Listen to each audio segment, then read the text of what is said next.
All right, so I've been following this discussion a little bit, and it's interesting. I think the reason I'm interested in it is because I'm trying to wonder or trying to figure out where some of these arguments evolved or from where they came, and I think I'll just talk a little bit about it because it relates to some of the issues grounded in our course.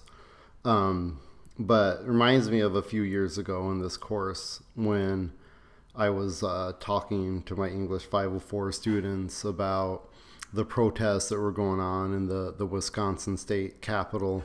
And if you remember, Ian's Pizza was accepting donations of pizza, and people from like all 50 states and over 60 countries bought pizza for protesters so they could stay in the state capitol and protest. And that was really interesting to me at the time because if we would go back and think about Plato, what he's written in the Republic and what he's written in the Gorgias and the Phaedrus, is he talks about food, and he asks the question, well, is food rhetorical? Can food persuade people? Because in this case, in the Wisconsin state capitol, the donations of pizza are what enabled the protesters to do their job, to protest and to stall the government and to try to stymie Scott Walker. But Plato would say, when we think of rhetoric as opposed to sophism, we're thinking of this concept where through language, humans are trying to connect to each other. They're trying to talk to each other soul to soul.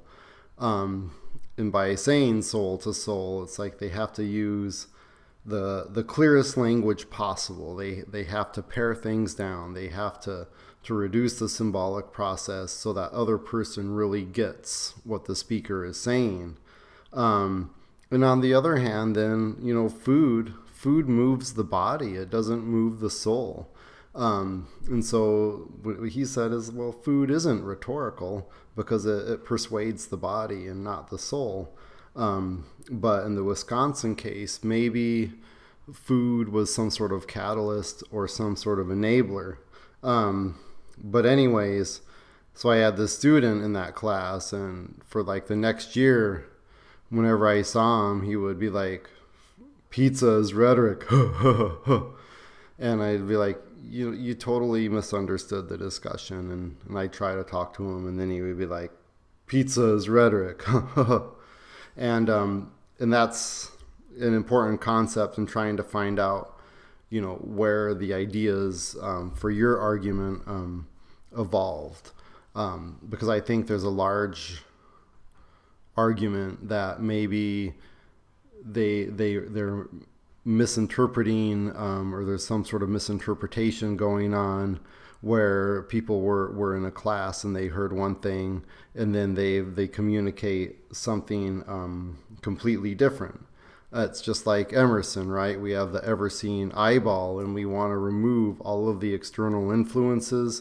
We want to remove all of the human influences. We want to remove all of this human process to communicate to each other as clearly as possible. And so anyways, it brings us kind of to doxa, because we talked a little bit about doxa early on. And doxa is that common belief. And on one hand, Redders would say that you have to get to that doxa. You have to use that doxa because it's that core belief. It's that common belief. And from there, you can start discussions and debates with people. You have to have some way to connect with them. On the other hand, people would say, well, that common belief is a way to create arguments and to create complexity in arguments when maybe it shouldn't be there. So maybe we can use common beliefs to persuade people to believe things that they don't really believe.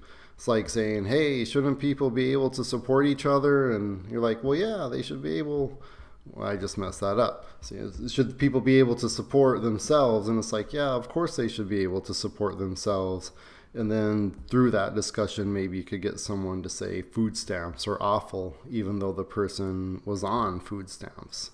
Um, so, so there's this doxa, and so the big criticism of doxa is that it's an argument that's useful for the moment. It's not an enduring argument if it just rests on commonplaces and common beliefs, because all of the extra symbolic process hasn't been wheedled away and you haven't gotten down to that nugget of the argument. And other people are going to say, well, doxa is that nugget of the argument. But no matter the case, it's what Plato was doing is he was reacting to sophism, and he was pushing rhetoric. He was pushing a new idea. And so this idea of doxa comes down to finding that one common element and that one thing that you can use to talk to someone else, that one idea, that one topic, that one belief. And maybe newer theorists and newer people, you talk about Bakhtin a lot, and he would say this, and it's like, well, maybe it's not that one belief. How could you pull that apart? How could you create two views to that belief, and how could you establish that binary? And then if you have the two views, you can start expanding the argument into new directions. You can start unpacking it. You can start looking at it from different approaches. And that's what, this rhetorical act is. It's exploring the contingent issues. It's not saying yes or no, or you're right or wrong.